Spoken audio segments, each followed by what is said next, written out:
My guest today works with people who are frustrated with their relationship to money and are ready to create successful behaviors. Welcome, Rich Friesen, to the show today. How are you doing today? Let's get started with the questions today. Okay. No, I'm about to ask you some questions. How do most people stop themselves from getting what they want? We all live in a world. We live in a bubble we create. We create a movie for ourselves. And that movie is often represents our survival mechanisms and what the struggles and stresses we've gotten used to. So as a result, it's safer to live with the struggle we have than step outside of that into a world that is unknown to us. So it's fear of the outside and fear of the unknown. And our survival mechanisms, believe it or not, prefer to keep us in a struggle that is known rather than stepping into a world that is unknown. I think a lot of people stop themselves for getting what they want and everything. If you got the money, you could get it, but if you don't, live within your means, right? Yeah, it's really interesting. People have a lot of confusion around money. Some people think it's evil, that some people think wealth is bad. Some people are greedy and they're trying to get all the money they can. Some people believe in free markets and lack of constraints, and other people believe we need equity and just redistribution of wealth.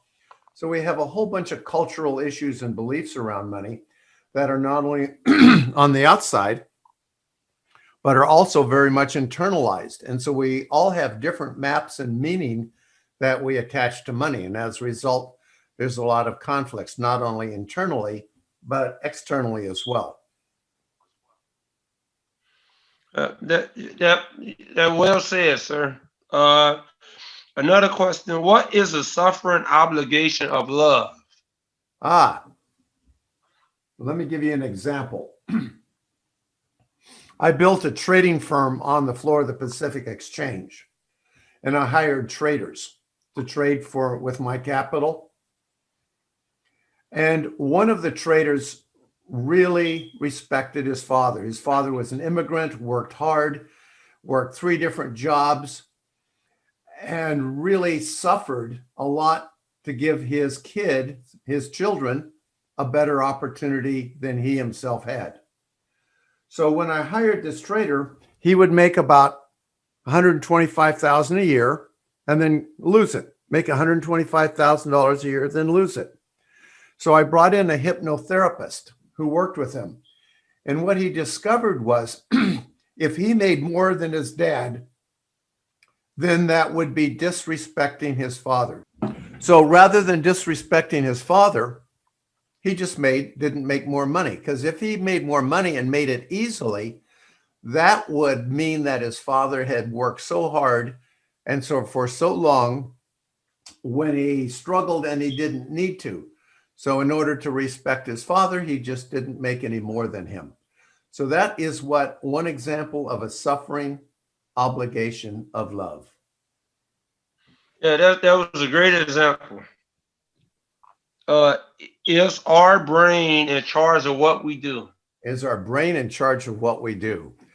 That's really gets down to some core philosophy in psychology.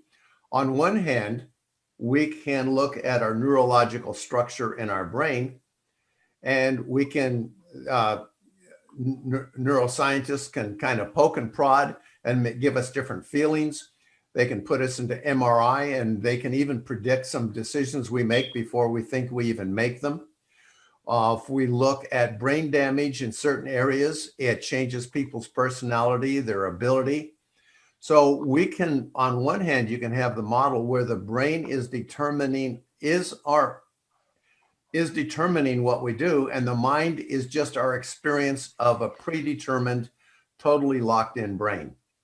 The other side of it is more of a spiritual side, that who we are is not our brain, that we have an upper story, a higher level that in fact transcends our brain, and that it can make moral decisions, ethical decisions, or decide our lives in spite of our brain. So there's two very different models, and each one of them has pluses and minuses, and each one of them has problems and issues. So depending on the model you use, you can then be careful of how you use it.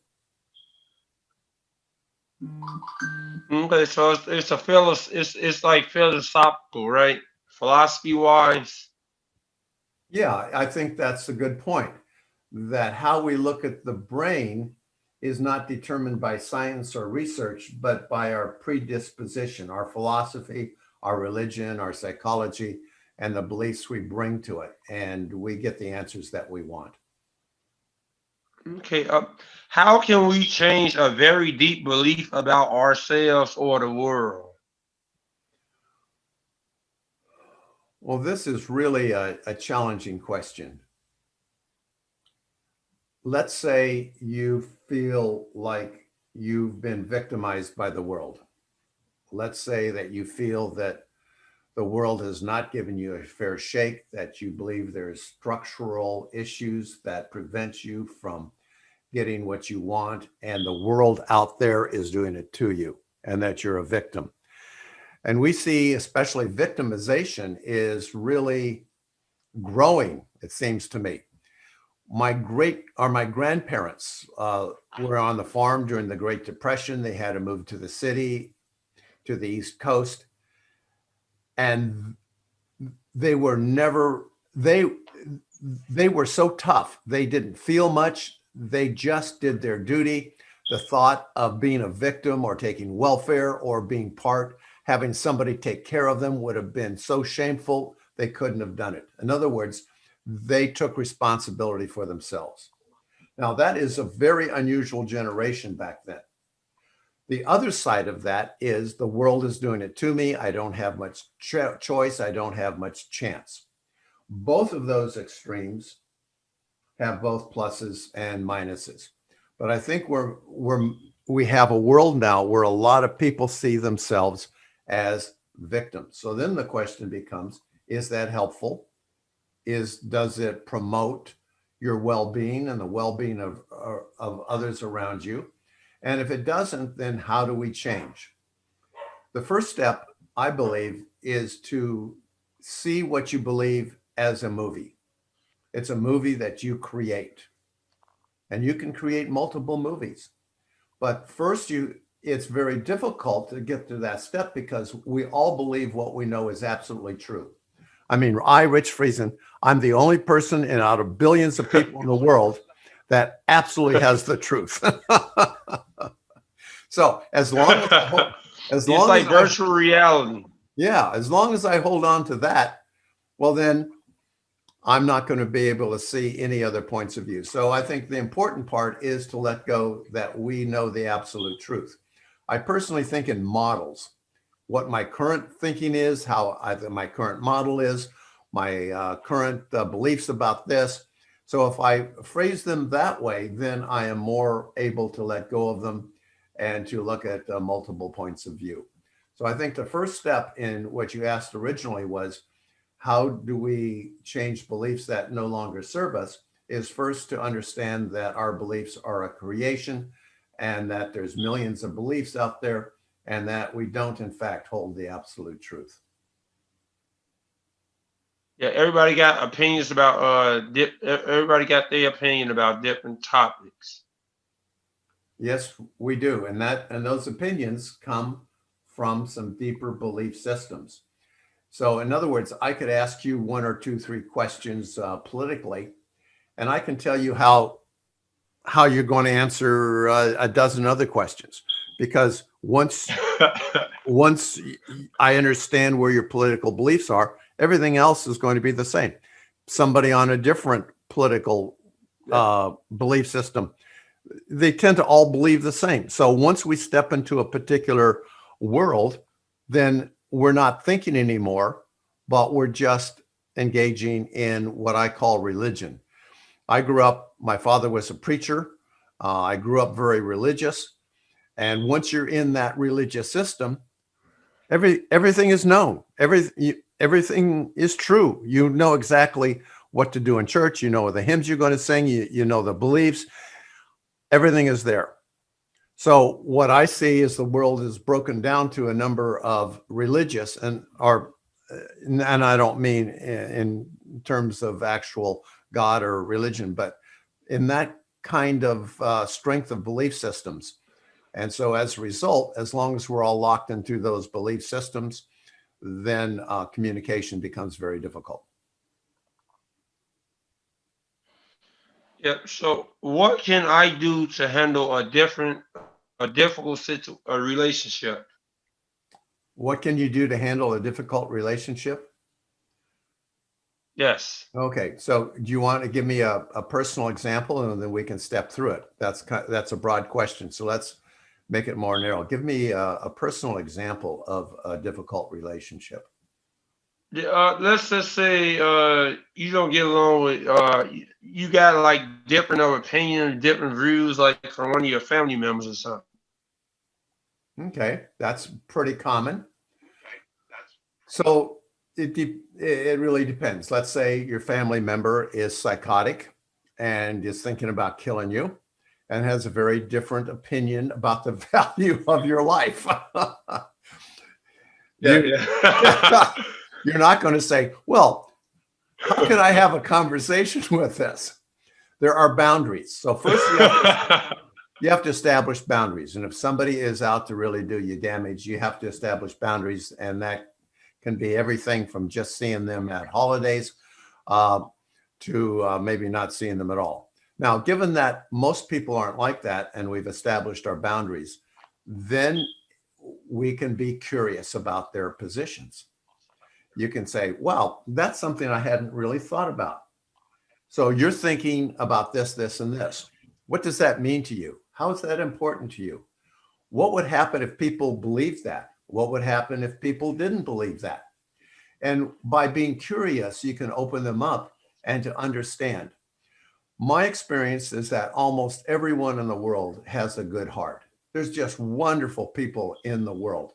And once we understand their positive intentions for their lives, and then what we can do is take those positive intentions and realize that we have a different opinion, but we both have positive intentions for ourselves in the world. And once we realize that, then we can get along and allow different viewpoints to flourish. Yeah, it's always a difference of opinion with anything in life, like with women and stuff. Y'all might disagree or have a different opinion on topics. Yeah, certainly there, in a romantic relationship, there are going to be different ways of looking at the world. So, especially as guys, we're in a difficult situation because, on one level, there is an expectation for us to be men, to hold a container, to be stable, and to allow the more feminine parts of our relationship to be able to bounce around within that and to be stable. On the other hand, the culture around maleness is getting more and more negative, so that it becomes a very challenging uh, aspect for us as men to both maintain our maleness and our manhood and allow that to be okay, and also to allow femininity to be okay, and also to create a positive, strong relationship within all those conflicts. Yeah, well said. Why do we continue to struggle? Because the struggle is safer than not struggling. This may sound really strange, but there one of the obvious examples is a woman who has been abused by her father, beaten or sexually abused or emotionally abused, that many times they will pick a mate that will replay the same scenario. So the question is, why in the world would they repeat that? And that's because they know how to survive it. And their survival mechanism says, we know how to survive an abusive man, but we don't know how to survive a loving, tender, kind man. So we will pick the struggle that we know how to survive. And I know this sounds strange and most of you won't believe me, but that's okay. But I see it in my clients over and over again. I believe you though, man. Say that again. I said I believe you. I'm a single guy, and most of the time women go for the bad guys, not the good guy. Not the good guy that I see. My viewpoint on the situation. Uh, there, I can't speak for women. I'm not a woman, and I don't want to do that. And there is an attraction for, and I don't think it's necessarily the bad guy, and your female audience can correct me, but for power and strength. Bad guys are stronger, and I think there is an appeal for that. And also, if they have grown up with bad guys, they know how to manipulate and survive that. And there may even be a survival mechanism around being abused. So uh, that is really complex, and you have to look at it on an individual basis. But generally speaking, we as humans do have the tendency to repeat survival patterns that we knew that we grew up with in our childhood. Well said. One more question and get you out of here. What made you want to do what you what made you want to do what made you do what you want to do what you are doing right now? Well, right now I'm writing a book called Conversations with Money. It's about our relationship with money. I have clients that I work with who want to expand their mental game, their wealth, and their productivity. And I think it comes from my childhood. My father was a preacher. And although I am not religious in the evangelical sense, I think that caring for other people, I have absorbed a lot of it, and it's a big part of who I am. So my caring for other people and wanting to reduce suffering in the world is a big part of who I am, and that's what drives me to do what I do. Yeah, I think that you do a great job, sir, and everything. And I think your book is a great book as well. We all need to be taught these things because we always learn this stuff on this earth, right? Hmm. I That's think why my mama always say it don't matter what age you get, you always learn the new things. your mom's really right. And there are people who lock themselves out from learning, and then they repeat the same life that they have. And by being able to expand our mental game, by able to learn more, by looking at ourselves honestly, then we can create new worlds for ourselves and new worlds for others around us. Because when I was in school, they used to always tell me, broaden your horizon. Don't be talk more. Don't be broaden your horizon. Talk to people. They there to help you. Say that again. Who never helps you? Well, they told me to broaden my horizon because I used to be shy and everything when I was in school. And they said broaden your horizon. Because when you shy, you don't ask questions, and then you fail classes, and you Mhm. don't do such a good job. Right. Well, broaden your horizons. Look what you're doing right now. You're starting a podcast from nothing. You're going to add to your skills. You're going to learn, Yeah, and that's awesome. yeah. And I got guests like you coming on the show, to bring your knowledge and wisdom. Well, thank you. Well, that is all for today. Thank you for coming on today. I appreciate you You can come back anytime, sir. You do a great job, and people should go out there and get your book. Okay, I'll work on it today.